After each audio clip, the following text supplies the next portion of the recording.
अभी हम पढ़ेंगे मौर्योत्तर काल के शासक, ठीक है ना। तो भैया देखिए, मौर्य काल जब खत्म हुआ तो दो तरह के शासक हुए, देशी शासक और विदेशी शासक, ठीक है ना।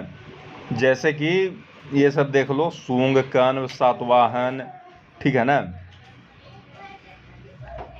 तो अभी इन्हीं के बारे में पढ़ेंगे, ठीक है ना।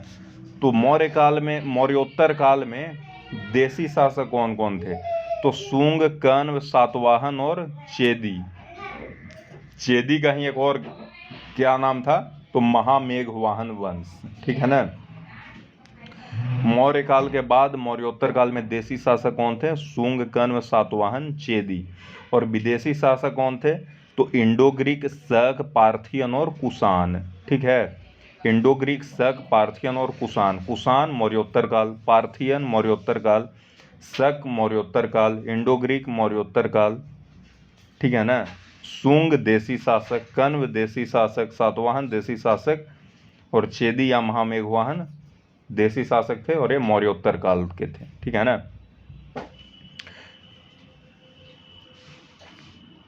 अच्छा, पश्चिमोत्तर भारत में मध्य एशिया से आए हुए शासक थे, वो कौन थे? ग्रीक, शक, पार्थियन, ये सब कहाँ थे? पश्चिमोत्तर भारत में, ठीक है ना। और पूर्वी भारत तथा मध्य भारत तथा दक्कन में जो लोग आए वो कौन थे भाई? तो शुंग, कण्व, सातवाहन। हाँ ठीक है, हाँ ठीक है बेटू, रुको अब शुंग के बारे में पढ़ते हैं। तो मौर्य, किस मौर्य शासक की हत्या करके शुंग वंश बना? तो मौर्य शासक बृहद्रथ की हत्या करके शुंग वंश का स्थापना हुआ। शुंग वंश का स्थापना किसने किया भाई? तो पुष्यमित्र शुंग ने शुंग वंश का स्थापना किया। तो पुष्यमित्र शुंग ने शुंग वंश का स्थापना कब किया? तो 184 ईस्वी पूर्व किया। कब किया?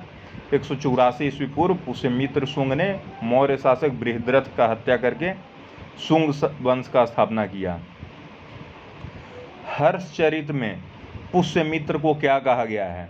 तो हर्षचरित में पुष्यमित्र को अनार्य कहा गया है। हर्षचरित का राइटर कौन था? बाणभट्ट। तो बाणभट्ट ने हर्षचरित में पुष्यमित्र को क्या कहा है? अनार्य कहा है। पुष्यमित्र ब्राह्मण था, हाँ, पुष्यमित्र जो था वो कट्टर ब्राह्मणवादी था।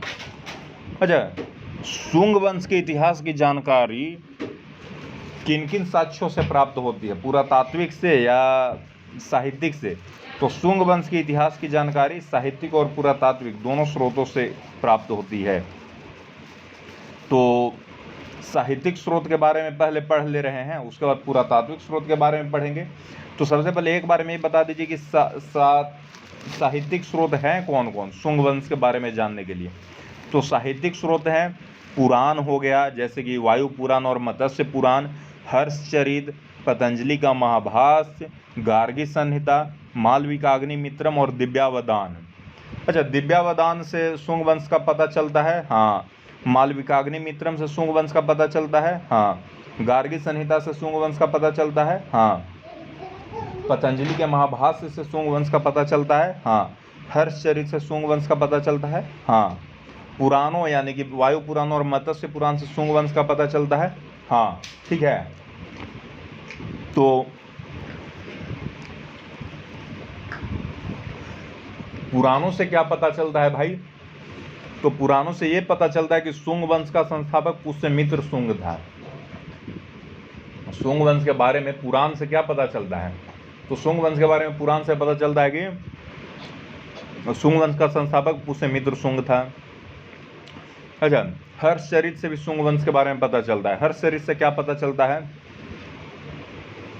तो हर्षचरित से पता चलता है कि पुष्यमित्र ने अंतिम मौर्य नरेश बृहद्रथ की हत्या कर सिंहासन पर अधिकार कर लिया। अच्छा, पुष्यमित्र शुंग ने मौर्य नरेश बृहद्रथ की हत्या कर सिंहासन पर अधिकार कर लिया। कहाँ से पता चलता है? हर्षचरित से। शुंग वंश का संस्थापक पुष्यमित्र शुंग था। कहाँ से पता चलता है? पुराण से। अच्छा, शुंग वंश में यवनों के आक्रमण की जानकारी कहाँ से मिलती है? तो पतंजलि के महाभाष्य से। पतंजलि के महाभाष्य से शुंग वंश के बारे में क्या पता चलता है? यही पता चलता है कि यवनों ने आक्रमण किया था। अच्छा, गार्गी संहिता से क्या पता चलता है? तो गार्गी संहिता से पता चलता है कि यवन आक्रमण हुआ था सुंग वंश के समय। अच्छा, गार्गी संहिता क्या है? खगोलीय ग्रंथ है। तो गार्गी संहिता एक ज्योतिष ग्रंथ है। मालविकाग्निमित्रम से क्या पता चलता है भाई? तो मालविकाग्निमित्रम से शुंग काल के राजनीतिक गतिविधि का ज्ञान प्राप्त होता है। मालविकाग्निमित्रम एक नाटक है, ये किसने लिखा है? तो कालिदास ने लिखा है मालविकाग्निमित्रम, ठीक है ना। अच्छा, दिव्यावदान से क्या पता चलता है भाई? तो इसमें पुष्यमित्र शुंग को अशोक द्वारा निर्मित 84,000 स्तूपों को तोड़ने वाला बताया गया है ना। पुष्यमित्र शुंग ने अशोक द्वारा निर्मित कितने स्तूपों को तोड़ा? 84,000 स्तूपों को। ये जानकारी कहाँ से मिलता है? तो ये जानकारी हमें दिव्यावदान से मिलता है, ठीक है।